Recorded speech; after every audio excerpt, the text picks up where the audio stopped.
All right, here we go. My name's Jeff K, and you're listening to episode 518 of the world-famous West Virginia Surf Report podcast.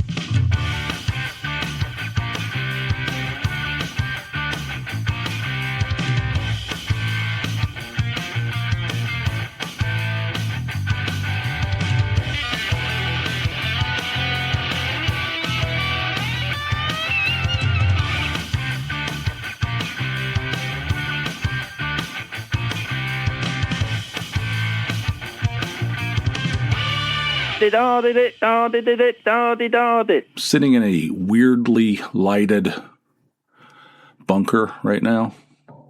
I was in here last night watching something on my computer. Baseball. It was a baseball, one of those abbreviated games where they take an entire game and turn it into like a 20-minute video, just the highlights. The reason I tell you that is I don't want you to think I was watching like dwarf porn or something. So anyway, I was down here watching a baseball video, and there's a lamp in here, and the thing just went blink, made that weird fling, that kind of thing, and the light went out. The whole. So that was the only source. Well, the computer screen and that lamp, right? All right, I thought, well, that light bulb's probably been in there for 5 years. Probably just burned out, right? So this morning I put a new one in there. It's not coming back, so I don't know what the hell's going on. So now I got the overhead, the ceiling light is on, and it's just weird. It's like a different tenor in here, like a different feel. It's like there's weird shadows. It's I don't like it. I don't know what the hell's going on with my lamp. That thing's a nice lamp, too. It's like a fake Tiffany-type lamp. I've had it for a long time, and it's perfect. It's perfect for this, for my needs. I don't know. I don't know what happened. I don't know what happened with that. Bling! I don't know what happened, but shit's not working. It's got a new light bulb in it. It's not working. So, sitting here with weird shadows. I don't like it. But anyway, I took Friday off from work because I had some stuff I needed to do. We're gonna be out of town on Saturday. So I took Friday. I got a ton of PTO available to me, and I need every year around in November and December. I'm just like taking weeks off just to burn. Tony, every year Tony goes, use it more during the year. Why do you hoard it? I don't know. I don't like to use it unless there's a reason. I don't want to just, I don't know. I've gotten a little bit better about just taking days. But anyway, I took Friday off. I had some things to do. First of all, I needed to get an oil change. The thing on my dashboard, like when I need an oil change, it just takes over the dashboard and says, you need an oil change. Go over there and take care of this. What is wrong with you? It's a nag. It nags. It's very naggy. And the thing says you have 15% oil life left. And I drove it for a couple days, and it was down to 10%. So I'm just going to go over there and take care of it. I'm going to take Friday off. I got some other things I got to do. Why don't I just make it a day of running errands? So there's this place. I used to go to this. It's a Ford dealership, but they have like inside of it. It's like a fancy ass place, right? And they do like car maintenance type stuff. And you can get stuff. I mean, it's a full service garage. It's not, and they don't just work on Fords. It's open to everybody, right? And it's a fancy ass. When you drive up, these big giant doors open, and you literally drive into the building. You're inside the building, and some old retired guy comes out and greets you. They're like real nice, and they have this fancy. I mean, it's like you're in like a waiting area. It's like you're in the lobby of a 4-star hotel. It's got a over in the corner, they got like a kitchen type thing where you can get like fountain drinks, and there's coffee makers.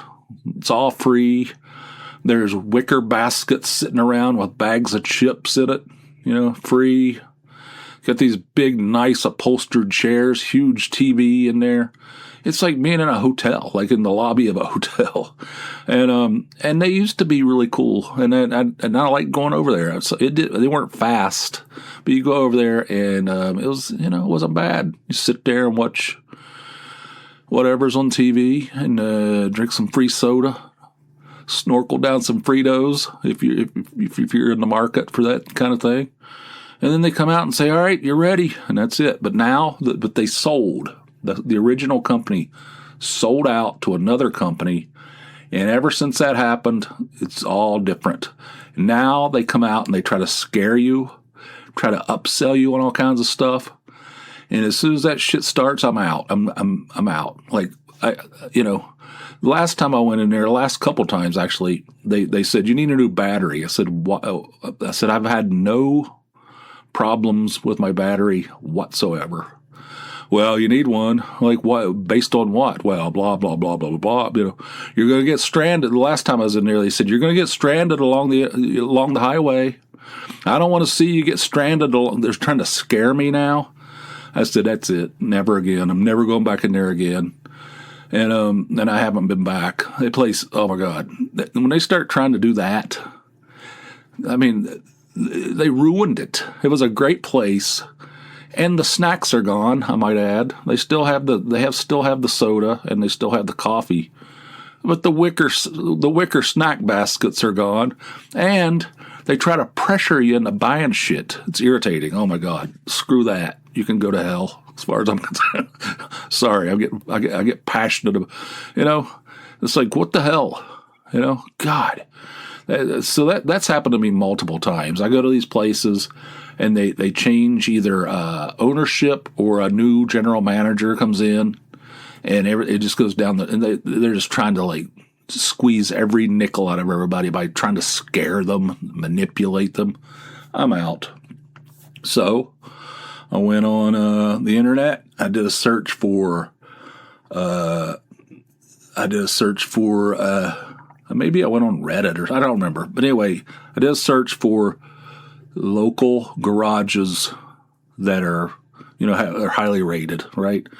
And I read some reviews and I looked at them. And there was one in particular that sounded good. And it was like almost unanimous. Everybody said, these guys are awesome, So I went over there, and so now I have an actual garage. I've been there 3 times, I think. I got 3 oil changes there, and I needed a headlight.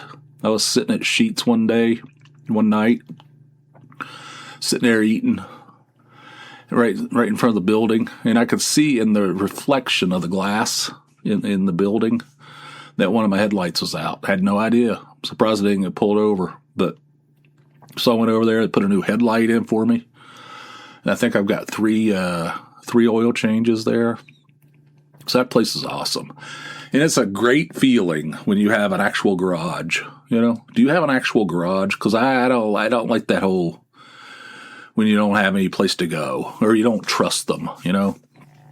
Because I don't understand why.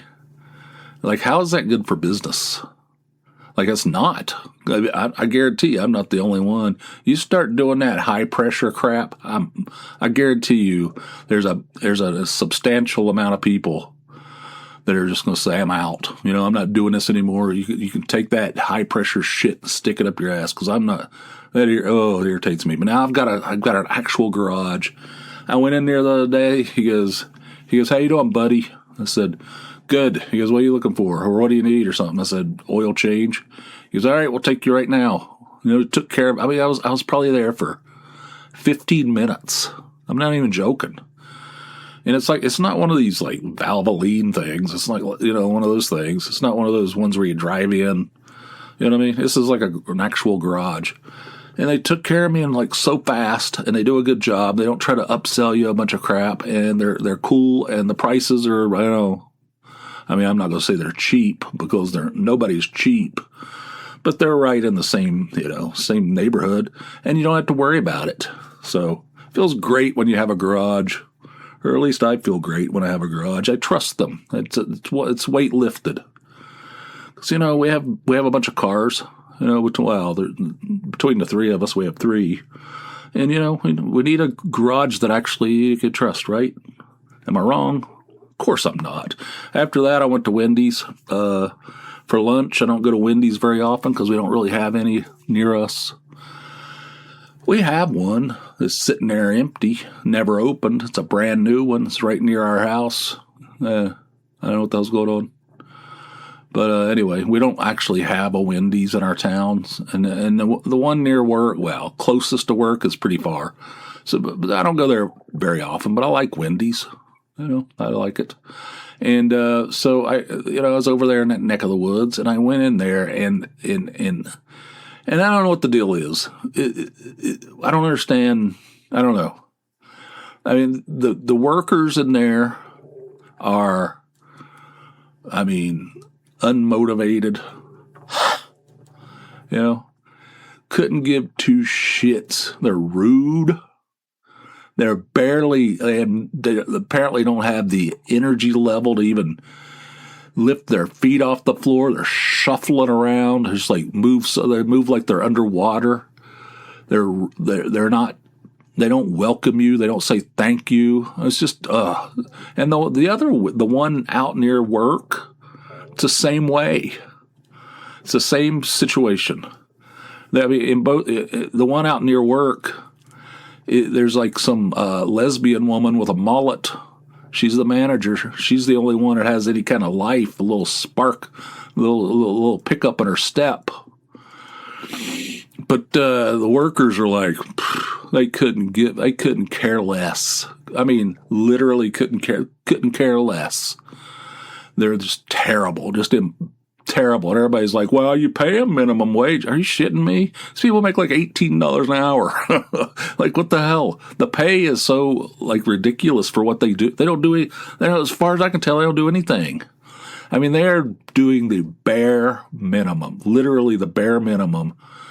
And if I was a manager of a place like that, I know you're not going to get a whole lot out of, but that's ridiculous. I'd be having meetings.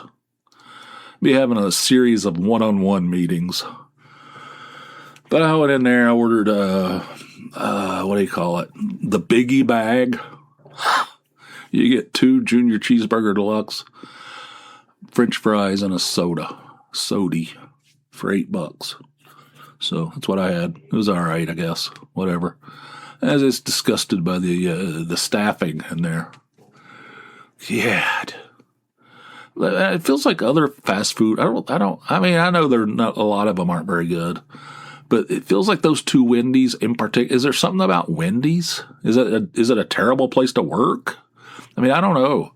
It's just, they're worse than the other ones, at least in my estimation, my experience. And then I went and bought gas over at Sam's Club, $3.68 a gallon. Everybody's like, that's good. And there's like a line of cars, like they're stacked up at every pump, like 4 cars waiting, at every pump. And everybody's like, this is a great price, $3.68. I don't know. Still seems pretty high to me, I guess, in comparison. I don't know. It's funny how what you feel is a good price. How your opinions on that kind of stuff changes.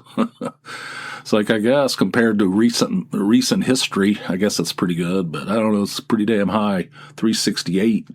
So I got a car wash. I had a free car wash in one of those places, Tony's, I think.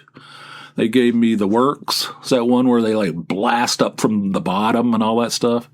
You can feel it blast in the bottom of your car. I don't know, there's something satisfying about that. Like high pressure water, just from every angle, just blasting away. And then you go in that tunnel and it's just like, there's all kinds of stuff going on. It is a I don't know, it's like a fun house or something. Everything's, blasting away, and there's things spinning and whirling. There's like shit dragging across your windshield. Anyway, so I got that, and I went around the corner, vacuumed it out. This isn't the place with the high pressure air, though. The high pressure, where you can blast everything out, But I vacuumed it and knocked wiped the dusted everything down, clean. So I got an oil change. I got filled my tank. I got a car wash, and I got a bad attitude burger bag. The biggie bad attitude bag. And that was pretty good Friday. And then Tony and I went to Wegmans and Target after she got off work, and got some stuff. I mean, she wanted to buy like some kind of a lunch bag type thing, an insulated lunch bag type. She bought some ludicrous apparatus. Like, I don't know, what are we going to use that for? I mean, but we needed it for the next day for our bus trip. But I said, are we going to use that after that or not? Is that like I don't know what that, it's a weird sized. So anyway, she got that, and then we went to Wegmans, and she got some groceries, and I bought a 12-pack of Trogu's Perpetual IPA, one of the best beers in the world. It's one of those, one of the classics, one of the upper echelon. It's a Pennsylvania beer. They're from Hershey, Trogu's Brewing. Been on their tour several times. Good stuff. One of the best breweries. Let's see, if I put the classics, the ones that are just impeccable, I'd put the Perpetual IPA by Trogu's. There's Bell's Two-Hearted, Bell's Brewing, Kalamazoo, Michigan. Possibly, in my opinion, the best beer in the world. And I don't know, there's others like Sierra Nevada, Pale Ale, the original, some of those. These are the classics, man.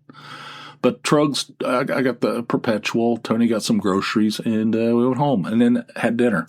And then the next morning, had to get up early. Had to get up at 6:30 in the a.m. and then we got on the bus to the Bronx to go see the Reds and the Yankees. And it was quite a day. It was a charter bus. A couple people I talked to said, "Hey, we went on a bus to see to Yankee Stadium." There was like a bus. Was there like homeless people on there? Like, what the talk about? It's a charter bus. It cost a fortune. It cost a breathtaking amount of money to go on this thing. This is not a city bus. The hell? Like, there's a bus. Like, there's a city bus that runs from Scranton to New York City. Like, what? Like, a little logic. No, it's a charter bus. Everybody on there is going to the game. Okay, so, we've been on these before. I've been on, I've taken those charter buses to New York City. It's a commuter bus. It runs every day, multiple times a day. They're nice. They're big, big roomy, charter buses. And we've gone on other trips. I've actually been to Yankee Stadium before with Steve, on one of those buses. And this one though was different. There was not enough room. It was packed. And the space was not there. The chairs were tiny. They're built for small little Asian men. I don't know. They're real small. Not enough for a big 2026 American. We take up a lot of space. And it's real uncomfortable. I mean, it is. There's no room for your legs. I feel like I was going to get a Charlie horse, and it's completely packed. It felt like I was in one of those. You see those videos of those buses in India where people are hanging on the outside. It's completely full of humanity. There's people hanging on the sides of them. That's what it felt like. It was one step up from that. I mean, it was highly uncomfortable. And I've been on those before, but this bus was different. It's like it was designed to squeeze in another 6 people or something. You know what I mean? Or another 8 people. I guess there's 2 and 2, so it'd have to be divisible. It'd be, so you know what I'm saying? Has to be divisible by 4. So maybe it was designed to add 8 additional people. So everybody's squeezed in there, uncomfortable. So we take off. I mean, every seat is sold, and there's people crushing beers on this thing. It's 8 a.m. It's 8 a.m. And there's people like drinking beer, like hand over fist. I'm not. I mean, it wasn't everybody, but there was a percentage of people that were drinking beer at 8 a.m. Some quite heavily, and this at one point this woman got up. And she was heading to the bathroom, of course. All these people have to go to the bathroom all the time because they're just loaded with fluids. And she was like stumbling drunk. I mean, this is like we were like, we weren't even. I mean, we were still on the way. We hadn't reached our destination. Our ETA was 10:30 a.m. So it was before 10:30, and she was smashed. I mean, she was like, I haven't been this drunk in 30 years. Everybody's like, ha, ha, ha, ha. I'm like, what a disgusting spectacle. Stumbling drunk. Like, so then, I mean, I don't know, whatever. I mean, people do whatever you want to do. I don't know. It's just like, I don't know. Glad that wasn't me. I'd never put myself in such a situation. So sitting there, and there's these teenagers in front of us, like 4 of them, 4 teenagers across the entire width of the bus, and they all knew each other, and I'd say they're like 19 years old, 18, 19, and they were. I was like, oh my God, these guys drive me nuts. As soon as I sat down, I was irritated by them, but I was observing them as we rode along. And for one thing, some little observations. For one thing, there were 18 or 19-year-old boys, right? And they couldn't stop messing with each other. They were real handsy with each other. They're like punching each other and grabbing each other on the ass and stuff, like doing all kinds of, just like messing with each other the entire, like all the time. It's like, just sit still in your seat. My God, why do you, I can't remember ever being like that when I was young. And I noticed this a lot. Young, like boys, they can't stop touching each other. I'm not talking in any kind of sexual way. They're just like punching each other, shoving each other, sitting in each other's laps, and it's like it's like constantly messing with each other. You know what I mean? So I was watching that. That was kind of irritating, and I was also watching the way they use their phones. And it was like impressive how fast. I mean, there's like shoo shoo shoo. There's screens just opening, closing, like space age almost. They're so grown up with a phone in their hand. They got that shit down. I mean, I feel like I got it down. I got nothing. I'm not in the same universe as these guys. They're opening things, closing things, clicking here, flicking this, going up and down, Anyway, impressive. It's very impressive the way they were like magicians with their phones. Also, they were placing bets. They're on FanDuel betting on this baseball game that we're going to. A couple of them bet that the Yankees would win by at least 2 runs. They put money down on it. I don't know. How old do you have to be to gamble? 18? I don't know. I don't know what that is. I don't know. But they were all gambling, or not all of them, but I think 3 out of 4 were gambling. Anyway, so, but I also was watching them, and they I think they had parents on there, or maybe they were grandparents. They seemed like grandparents or something, and they were nice. I mean, they weren't being shitty. They were actually, I think all 4 of them were nice, like good kids. Seemed like. I was sitting there watching that stuff. I observe. I'm an observer. But I don't know. My first initial thing was, oh, God. Just sit in front of these assholes or behind these assholes. This is going to be... They were actually really, they were nice. They seemed nice. Like good kids. Anyway. So that was that. And then there's some guy, he wasn't drinking. He was eating. He was over him. It was like a dad. I think it was a dad and an adult son sitting right beside me. And they were eating some sub sandwiches, hoagies, whatever you want to call it. And next thing you know, the son, who was probably 27 or something, somewhere in that neighborhood, pukes into a bag. They weren't drinking. He was eating a sub sandwich, and this bus is like rocking, and I mean, every crack in the road feels like it's going to jar the fillings out of your teeth and stuff, and he just like vomits straight into a bag. I was like, oh my God, this thing's hell. And everybody's going to the bathroom just constantly because everybody's crushing beers, just like drinking like massive amounts of beers up front. There's a whole crew of them up there. I was like, I don't know, this thing's hell. I was like, really uncomfortable. I don't know, but the bus was too cramped, So then we get to the parking lot near the stadium, and everybody gets out. Everybody pours off this thing, and I'm like banging my knees against as you're walking down the aisles. It's like so tight, I bashed my knee off the armrest of one of. It's like, oh my God, this bus sucks. Oh my God.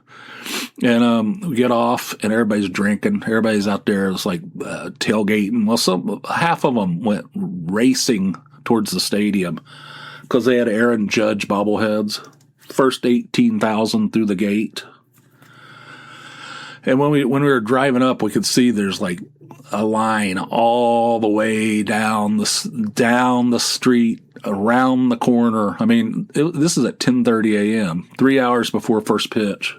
And there's like people all the way down, And I'm like, I don't give two shits about a bobblehead. Like, I don't need some plastic piece of crap sitting around. What am I going to do with that? I don't even care about the Yankees. I don't care about Aaron Judge. Even if it was a Reds player, I don't need it. What do I need? That's a toy, So a lot of people went racing over there to try to get one of those. And we didn't. We stood around and had a couple beers. We took some of those Trogs Perpetuals. It was early for me. I'm like standing there talking to this guy who grew up in rural Virginia. Somehow he lives up near Wilkes-Barre now. We're just talking, bullshitting. Tony comes over, hands me an open beer. I said, all right, I guess. And he was drinking too. He had like some kind of gigantic, like a 24-ounce Miller Lite or something. I said, all right, I guess we're drinking before noon. All right, I guess that's what's happening. She goes, I said, this is an alternate reality, I guess. The usual rules go out the window. Drink at any time of the day. Money doesn't mean anything. It's like it's an alternate parallel universe. So we stood there and bullshitted with those guys, with some people, and drank a couple beers. We had 2 each. And that was fun. I was standing out in the parking lot outside the bus. There's other buses there. There's large groups of people out there. Everybody's having a fun time. And then we headed over to the stadium, and the line was still down the sidewalk, around the corner. So we got in the back of the line. It was like creeping. It was like every few minutes you'd inch up a few, inches. And then at some point it just opened up, and everybody's just walking in. I was like, I guess they're out of bobbleheads, because suddenly it wasn't inching forward anymore. It was just like everybody's just like walking into this. So they didn't have any bobbleheads. By the time we got there, there was 46,000 plus in the stadium, and they only had 18,000 bobbleheads. So we didn't get one. That's fine. I don't need one. And the place was packed. I mean, it was crazy. I mean, it was like World Series level crowded. And we went to our seats. It took a while to find them. I don't know my way around. Never been there before. Had to ask a couple of ushers for some help. Got to our seats, and Tony's like, let's get another beer. The pumps have been primed. So we went to the thing. They didn't have anything good. It was all swill. Closest thing they had was Goose Island IPA, so we got 2 of those, $17.50 each. $35 for 2 beers. Like, what the? And we went back down there. It was covered. Our seats were covered. There was like you're sitting underneath an overhang. Beautiful day. I mean, you couldn't have asked for a better day. Beautiful. The weather was perfect. The sky was blue. The humidity was super low, but it was warm. I mean, it was absolute perfection. And the Reds won 10-2. So they as somebody said, as I saw on Reddit, I think, the Reds spankied the Yankees. I didn't say that. I'm just reporting what I saw. But it was great. It was so much fun. The Reds were like getting timely hitting, knocking in runs, had great pitching. Oh, it was fantastic. Couldn't have been a better day. Beautiful. Except for that bus. Felt like I was riding through New Delhi. Other than that, we went to the game and it was fun and we had a good time. And then we rode home. It seemed like it took roughly 12 hours to get home. That's what it felt like. Of course, it didn't. It was even more miserable, I think. But I thought most people were sleeping at that point because they've been drinking all day, sitting out in the sun, some of them. So it was a much more subdued crowd on the way home. It was fun, though. It was a good time. It was good, except for the bus. The bus could have been more comfortable. That would be the big problem, as far as I'm concerned. The bus wasn't very good. Too cramped, And the guy vomited. Also, somebody shit up the bus at some point. Somebody went in there and took a Duke. I don't know what the hell. I don't know what's wrong with people, but whatever. I guess I'm one of the weird ones. But who goes on a bus with 60 people? I think it says 56 people will fit on this bus. And takes a big shit, in the back. I don't know, whatever. Hey, whatever. It's terrible. All right, is that everything? Oh yeah, Surf Report Charlie, who is a cameraman at Yankee Stadium. He's an old time surf reporter from back in the website days. He sent me a text and he said, "You going to be at the game today?" I said, "Yes." He said, "You want to be on TV during God Bless America?" I'm like, "No." I mean, I don't know. I appreciate it. But I said, "No, I'm too hideous for broadcast." And he said, I've worked on, for years, decades on the Jerry Springer show and Maury. You look like Brad Pitt compared to some of that. I said, "No, I don't think so. I don't need to be on TV." The last time I went there was Steve many years ago. When we walked into the stadium, it said on the scoreboard, it said, "The New York Yankees welcomes Jeff Kay." I was like, oh my God. And he also, on that day, we ended up on TV, I don't think he asked us. I think we just appeared on TV. And I don't know. That's cool. That was fun.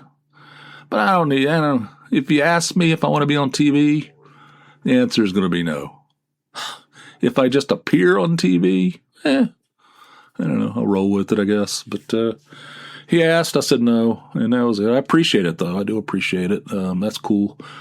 So that's that. So we got home and went to a Mexican restaurant, had dinner, starving. I don't know, we didn't eat much all day. It was too crowded. I mean, it was like so crowded. It was like a crush of people everywhere.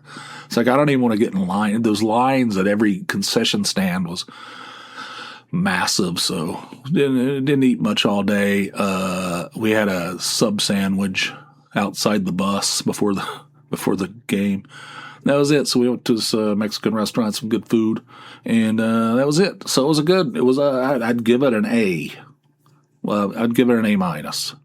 The bus, if the bus had been more comfortable, maybe it would have been an A plus. It was close. It was a very good day. So successful, good stuff. So before we go here, I do have some phone calls. This first one is from our old pal Zipp, producer Zipp. Here you go. Hey, just Cade, Zipp.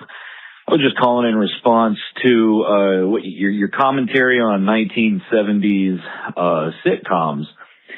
So, I actually watched a lot of 1970s sitcoms growing up. I did not live in the 70s. My parents didn't even meet until the mid-80s. But, growing up as a kid in the 90s, we didn't have cable. We had bunny ears. And, I guess because it cost pennies to replay them in syndication, watched a lot of, 70s and 80s sitcoms, and two that I think you neglected to bring up. I think classics. The first being Sanford and Son. Love Sanford and Son. Still watch it, actually. Still makes me laugh. And the other, Good Times. Good Times I don't think I've watched probably in 20 years, but I have fond memories of watching it, which is funny because it's like a show about, like an African-American family growing up in the Chicago housing projects. Very, I have no personal understanding of that, but as a kid, for some reason, I thought it was funny. And as I'm reflecting on it, I think it was probably 99% just J.J. Walker screaming dynamite. I'm not going to scream it like he screamed it. So my Good Times memories might just be him yelling dynamite. Was that J.J. Walker? Jimmy Walker? You know who I'm talking about. Anywho, Sanford and Son is one of the goats of sitcoms, and I think you need to address that. Now, I'm not going to say that I'm mad about what you said about Robin Williams. I'm just disappointed. Unless you're talking about Robin Williams specifically on Mork and Mindy, which I agree because my mom loved Mork and Mindy, so I watched a lot of that too. And even as a kid, that sucked. But Robin Williams overall, what are you talking about, man? He was a master of comedy. He was a master of drama. A complete loss to the world. Anywho, let me know your thoughts on Sanford and Son. And maybe a call for a different day. There's a fun fact of Red Fox and his old relationship with Malcolm X, but I think that's a phone call for a different day. Okay. Sanford and Son. I agree with you. I totally forgot about that. Sanford and Son was a great sitcom. Hilarious. It holds up. It's really funny. So I'll give you that one. And a couple more that I forgot about after I recorded that diatribe about 70s TV.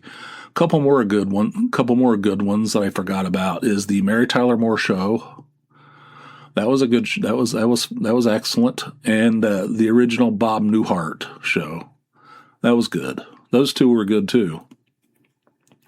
And Sanford and Son. And whichever other ones I said were good. But for the most part, the 70s, and I'm not with you on Good Times. I don't think it's not in the same category as Sanford and Son, in my opinion. I mean, that thing's, I don't know. There's not a lot of laughs in that thing, unless you count, I am Kid Dynamite, all that. I don't know. It's like, I don't know. It's not very funny. Yes, Jimmy J.J. Walker. That's, I watched it because there's nothing on TV. I mean, what choice you have? It's either that or something even worse. I watched all those shows. And a lot of them are terrible. Good Times, no. The Jeffersons was kind of funny. Kind of like that. It's another one I just thought of. Was that the 80s or 70s? I don't know. Probably 70s. So I agree with you on Sanford & Son. And I don't agree with you on Good Times. But I would add Mary Tyler Moore and Bob Newhart to the list of good shows in the 70s. Robin Williams, I'm sorry. I never liked him. I never thought he was funny. I don't like that manic marching around, waving your arms in the air, talking in wacky voices. It's not funny. To me, I don't know. I mean, people have their own opinions about things, whatever. I just don't, that kind of stuff. Like, I never thought he was funny. Mork and Mindy was one of the worst things I've ever seen. And his stand-up and stuff, where he's just like bouncing from, wacky voice to wacky voice. I don't know. It's just he never appealed to me. And as far as, I guess, he did some movies that were, the one that always pops into my head, which I kind of enjoyed, that he was in. I don't even remember what it was called, Insomnia or something. Where this, who is it? One of those, Robert De Niro or somebody. Robert De Niro is, I think it's, or maybe it's somebody else. I don't remember. I'm not real good with this kind of stuff. But he was a detective. He was in Alaska, and he's trying to find some kind of serial killer or something. It's always a serial killer. So many serial killers in movies, and Robin Williams is the serial killer, right? But this guy, this detective, who's from like Chicago or somewhere. I don't know where. I don't remember. Maybe Los Angeles. He's up in Alaska during the period when there's no darkness. It's like the sun never goes down. He can't sleep. He's like losing his grip on reality. He's having a hard time. He's trying to find this elusive killer who is Robin Williams. That was pretty good. I like that. And I know he's in the birdcage and stuff like that. I don't. Whatever. That's fine. I'm not saying he was, I'm not saying it was wrong. It's just I don't think he's funny. I'm sorry. I apologize. I know you're disappointed. And I'd like to see, the Malcolm X connection to Red Fox. I have to look into that. But anyways, sorry to disappoint. That's just my opinion on Robin Williams. I could be wrong. I'm wrong about plenty of things. And everybody has their own opinions. Thanks for calling. Next call is from Susan. Here it is. Hey, this is Susan down in Maryland. My brother and my significant other, Dave, have been following this big boy locomotive. And they was actually up in your area, I think yesterday. And they stayed at Spike Hotel or something in Clark Summit, or outside of Clark Summit. In Scranton. I don't know if that's where the railroad track goes through or not, but he sent some really cool pictures. I didn't know if you like looking at that kind of stuff, but evidently it's a big deal. Anyway, up in your neck of the woods, it looks really fun. Always loved trains as a kid, my brother did. But anyway, I hope you're having a good week and it's starting off good, and I'll talk to you later. Bye. Yeah, I didn't know anything about that big boy train. It's some big-ass steam-powered train that was from the 40s into like 1961. I think they decommissioned it in 1961. The biggest steam-powered I don't know. I could be wrong. But it's massive. It's a huge train. It's coming through town, and it came right through Clark Summit, which is my little hometown here. It's not my hometown. It's my home base. It's my current home base where I live. And it was a big deal. It was sort of like when the gold truck came through on the Andy Griffith Show. Everybody's talking about it. And, Tony I didn't know anything about it. I saw these signs on the interstate, those electronic signs that says big boy traffic. Like, what the hell's that? Are they opening a Bob's Big Boy? All right. I love Bob's Big Boy. That's what I thought it was. I thought it was a restaurant opening. Said caution, big boy traffic. Like, what the hell's that mean? I don't know. I didn't know if there's like some kind of fat guy. You know, I don't know. I had no idea. I don't know. But anyway, so Tony said she was out for a walk. Like the older boy and I were sitting here in the living room one Saturday morning, just chatting, and I heard this weird like whistle, this steam whistle type thing. I said, "What in the shit's that?" You know, it was weird sounding, and it was loud, and it seemed like it was near our house. He goes, "Oh, that must be that big train." I said, "What? What are you talking about?" "That big boy thing." I said, "Huh? Is that what that is?" He goes, "Yeah, you didn't hear anything about this?" I said, "I don't know anything. I don't know anything at all about anything. I literally don't watch the news. I don't read anything. I don't know what's going on." You know? And he goes, "There's this big steam train that's coming through, and it's a big deal." So Tony was out for a walk, and she comes back, and she says, "Oh, I saw that train." She goes, "I was walking. There's like dozens and dozens of people on the bridge over the train track." So I guess it was like a huge deal. People traveled to come see it and stuff, and the hotels were full. It was a big deal. I mean, they had to put electronic signs up. You know, I didn't know anything about it. I didn't see it. I didn't see it at all. And Tony had video. Tony took video of it with her phone. So anyway, yeah, that happened. That's cool. I mean, that's awesome. It's a part of history. You know, if you're into trains, man, that would be something. But anyway, I didn't see it, but I was certainly aware of it after the fact. Afterwards, I heard a lot of people talking about it. That Spark Hotel, you called it the Spike Hotel. That Spark Hotel, it's probably like 3 miles from our house, where your brother stayed. Yeah, hell yeah. Wonder how did he like his stay in the resort community of Clark Summit. Thanks for your call, Susan. I appreciate it. And this next one is from our old pal Eugene. Here you go. Hello, Jeff K. It's your good buddy or pal Eugene down here in North Carolina from the mighty Peach, 36, Greensboro, North Carolina. You were talking about tribute bands. Interesting thing. I sort of got into them there in the late 80s, the early 90s, dipping my toes into the Kiss tribute band waters, which they're always fun, at least I think, in a very cheesy, silly way. You know how these guys get up there, even when like Kiss logos and they dress up the part and they breathe the fire, they spit the blood, they do the best, and somebody brings the Peter Criss a rose. It's all very hilarious to me. I find it funny. And then I checked out a Guns N' Roses tribute band, Appetite for Destruction. They all look the part, which I find interesting. I don't think it's necessary. I've also seen 1964 Beatles tribute band. That was a good time. I just find it kind of kitschy fun.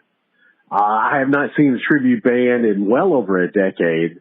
But I do think it's interesting because it gives people a chance to hear those songs live, because a lot of these artists aren't touring anymore. And if you've noticed, a lot of the people are our age and older. And even the Mill, my mother-in-law, wants to see some of these tribute bands, like Chicago tribute bands, Doobie Brothers, stuff like that. Fleetwood Mac, that's another big one. But people enjoy it. I think it's kitschy fun. I thought that was funny. A chunky Tom Petty. That was a hoot. But yeah, I don't know, man. Try it one time. Go see one of these bands, and I'd like to hear you report back on it. I think that would be fun. Yeah. All right. Talk to you later. Bye. Okay. Yeah, I mean, okay. I get what you're saying. If you go into it looking at it like it's kitschy and it's goofy, I can see that. That's cool if you take it like that. But there's people who don't take it like I don't know. I think they pretend it's the same. I don't know. I don't know. There's a lot of people around here that seemingly believe tribute bands are the same as the real, and I don't know. If you go into it like you go into it, and you think it's, you see the absurdity in it, I can get behind that. Yep. I mean, I could get behind that. But there's people who will argue with you about it. They will say, I mean, these people are great musicians and they recreate but they're wearing costumes. That's the part that I don't like. They're wearing costumes. If they just go out there and look like normal human beings, just like themselves, and not try to dress up, that I could probably handle it a little bit more. If it was just like a group of people that played Steely Dan music or whatever it is, Fleetwood Mac, like you said, that'd be fine. But if you got somebody out there dressed up like Stevie Nicks, spinning round and round with her veils and her scarves, that's where I'm not. I mean, I guess if you go into it to laugh at it, I mean, I could see that. So I don't know. I kind of see what you're saying. I would like to. I wouldn't mind, like, if you go into it knowing because they're not in costume, and they just play the songs really well, and they're fans of the music. I can get behind that. But if they're trying to look like them and all that stuff, and they talk in like accents and shit, and you got some kind of kielbasa eater from over here in Chick Shinny, dressed up like Axl Rose, I don't know. I have a hard time with that. So I see what you're saying, Eugene. I do see what you're saying, and I could sort of get behind that. I'd like to see a beat. If I was going to go see one, I wouldn't mind seeing a Beatles tribute band, like an early Beatles tribute band. Not really. I don't want to really want to see. I don't know. As long as they didn't dress up like them, and they didn't do that whole Liverpool accent, that'd be a deal killer. So anyway, I can meet you halfway on that, Eugene. I'm not in total disagreement with you. Thanks for calling in. I do appreciate it. If you'd like to be a part of a future show, just like Zipp, Susan, and Eugene, it's easy to do. Just call 570-290-8151. That's the Surf Report hotline. You can call around the clock, leave a message, ask a question, make a suggestion, tell a story. Whatever's on your mind. It's just voicemail, so you can just leave a message, and you'll almost certainly be part of a future show, just like these good folks were. So if you're interested in doing that, I urge you to do so. You're welcome to at any time. 570-290-8151. And if you want 2 episodes a week instead of a measly one, I mean, why would you not? And I say week. I mean, whenever I release one to the main network, a few days later, there's another one just for patrons, the Delta Force of podcast listeners, the VIPs. That one goes out just for a select few. And if you want to be a select few, you want to be part of that select few, head on over to Patreon. That's Patreon, patreon.com/Jeff K. Sign up for a $4 or more monthly donation, and you'll gain access to all those bonus episodes. There's a whole bunch of them in there already, previously recorded, previously enjoyed. You can, there's 519. This is, so about roughly half of those are bonus episodes. There's also all the Jeff K. Show episodes in there. The earlier version of this podcast. It's a rich treasure trove of nonsense and ridiculousness, and you could have it at your fingertips for just $4 a month. Patreon.com/JeffK. And surfreportpod.com is the web home of the podcast. Check that out as well. There's some bonus materials there too. Value added. like links and stuff, and photographs and articles, etc., etc. So if you're so inclined, check that out too, serpreportpod.com. And we're at the end of this thing. Thank you guys for listening. Until next time, which will be over on the Patreon side. Hope you guys have yourselves a fine, fine day. I'll see you. Bye.